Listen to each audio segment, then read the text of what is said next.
ನಿನ್ನೆ ಪ್ರೇಮಿಗಳ ದಿನ ಇದ್ದಿದ್ರಿಂದ ಪ್ರಕೃತಿಯ ಮಡಿಲಲ್ಲಿ ಎಂಜಾಯ್ ಮಾಡಬೇಕು ಅಂತ ನಂದಿ ಬೆಟ್ಟಕ್ಕೆ ಹೋದ ಪ್ರೇಮಿಗಳಿಗೆ ಜಿಲ್ಲಾಡಳಿತ ಬಿಗ್ ಶಾಕ್ ಕೊಟ್ಟಿತ್ತು.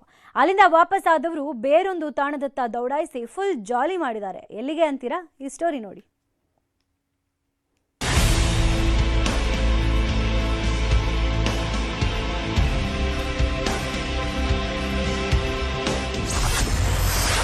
ವ್ಯಾಲೆಂಟೈನ್ಸ್ ಡೇ ಜೋಶ್, ನಂದಿ ಬೆಟ್ಟ ಕ್ಲೋಸ್, ಪ್ರೇಮಿಗಳು ವಾಪಸ್, ಕೈಲಾಸಗಿರಿಯಲ್ಲಿ ಜಾಲಿ ಜಾಲಿ.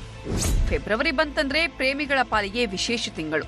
ದಿನಕ್ಕೊಂದು ಸೆಲೆಬ್ರೇಷನ್ ಮಾಡಿಕೊಂಡು ಆನಂದ ಸಾಗರದಲ್ಲಿ ಮುಳುಗೇಳ್ತಾರೆ. ಇನ್ನು ಫೆಬ್ರವರಿ 14 ಪ್ರೇಮಿಗಳು ತಮ್ಮ ಪ್ರೀತಿ ಪಾತ್ರರಿಗೆ ಮನಸ್ಸಿನ ಭಾವನೆಗಳನ್ನ ವ್ಯಕ್ತಪಡಿಸೋ ಸುಮಧುರ ದಿನವಾಗಿರುತ್ತೆ. ಕೈ ಹಿಡ್ಕೊಂಡು ಸುಂದರ ಜಾಗಕ್ಕೆ ಹೋಗಿ ಎಂಜಾಯ್ ಮಾಡ್ತಾರೆ. ನಿನ್ನೆ ಇಡೀ ದಿನ ವ್ಯಾಲೆಂಟೈನ್ಸ್ ಡೇ ಆಗಿದ್ರಿಂದ ಲವರ್ಸ್ ಎಲ್ಲ ನಂದಿ ಬೆಟ್ಟದತ್ತ ಮುಖ ಮಾಡಿದ್ರು. ಆದ್ರೆ ಕ್ಲೋಸ್ ಆಗಿದ್ರಿಂದ ಪ್ಲಾನ್ ಚೇಂಜ್ ಮಾಡಿ ಕೈಲಾಸಗಿರಿಯಲ್ಲಿ ಫುಲ್ ಜಾಲಿ ಜಾಲಿ ಆಗಿದ್ರು.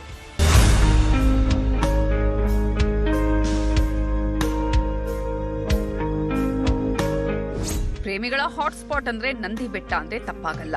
ಚುಮು ಚಳಿಯಲ್ಲಿ ಮಂಜು ಮುಸುಕಿದ ವಾತಾವರಣದಲ್ಲಿ ಪ್ರೇಮಿಗಳ ದಿನವನ್ನ ಆಚರಿಸಲು ಕಾರು ಬೈಕ್ಗಳಲ್ಲಿ ಐತಿಹಾಸಿಕ ಪ್ರವಾಸಿ ತಾಣ ನಂದಿ ಬೆಟ್ಟಕ್ಕೆ ಬಂದ ಪ್ರೇಮಿಗಳಿಗೆ ನಿನ್ನೆ ಭಾರಿ ನಿರಾಸೆಯಾಗಿದೆ. ನಂದಿ ಬೆಟ್ಟಕ್ಕೆ ಜಿಲ್ಲಾಡಳಿತ ಪ್ರವೇಶ ನಿಷೇಧ ಹೇರಿ ಆದೇಶ ಹೊರಡಿಸಿದ್ರಿಂದ ಎಲ್ಲರೂ ವಾಪಸ್ ಆಗಿದ್ರು. ಮತ್ತೆಲ್ಲಿ ಹೋಗೋದು ಅಂತ ಯೋಚಿಸುತ್ತಿದ್ದವರಿಗೆ ಕೈಲಾಸಗಿರಿ ನೆನಪಾಗಿದೆ. ತುಂಬಾ ಚೆನ್ನಾಗಿದೆ. ಒಳಗಡೆ ಹೋದ ತಕ್ಷಣ ತುಂಬಾ ಪೀಸ್ಫುಲ್ ಆಗಿದೆ. ಮೆಡಿಟೇಷನ್ ಚೆನ್ನಾಗಿದೆ. ಹಾಗೆ ತುಂಬಾ ಕ್ರೌಡ್ ಕಾಣಿಸ್ತಾ ಇದೆ. ಇವತ್ತು ಜನಗಳೆಲ್ಲ ನಂದಿ ಬೆಟ್ಟ ಕ್ಲೋಸ್ ಆಗಿರೋದ್ರಿಂದ ಆ ಕಡೆಯಿಂದ ಈ ಕಡೆ ಬರ್ತಿದ್ದಾರೆ ಅನ್ಸುತ್ತೆ. ಬಟ್ ಒಂದ್ ಲೆಕ್ಕದಲ್ಲಿ ಒಳ್ಳೇದು, ದೇವ್ರ ದರ್ಶನ ಮಾಡ್ಕೊಂಡು ಹೋಗ್ತಿದ್ದಾರೆ ಅಂತ. ಚಿಕ್ಕಬಳ್ಳಾಪುರ ಜಿಲ್ಲೆ ಚಿಂತಾಮಣಿಯ ಅಂಬಾಜಿದುರ್ಗ ಹೋಬಳಿಯಲ್ಲಿರುವ ಏಕಶಿಲಾ ಗುಹಾಂತರ ದೇವಾಲಯ ಕೈಲಾಸಗಿರಿ.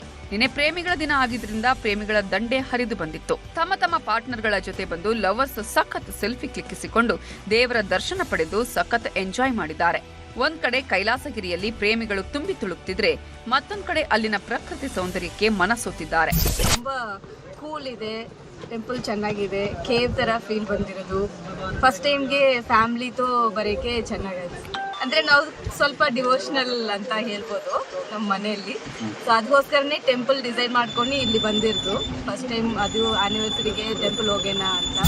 ಒಟ್ನಲ್ಲಿ ವ್ಯಾಲೆಂಟೈನ್ಸ್ ಡೇ ದಿನ ಕೈಲಾಸಗಿರಿ ಪ್ರೇಮಿಗಳ ಪಾಲಿಗೆ ಹೊಸ ಹಾಟ್ಸ್ಪಾಟ್ ಆಗಿ ಬದಲಾಗಿದ್ದಂತ ಸುಳ್ಳಲ್ಲ. ದತ್ತಾತ್ರೇಯಂ, ನ್ಯೂಸ್ 18, ಚಿಕ್ಕಬಳ್ಳಾಪುರ.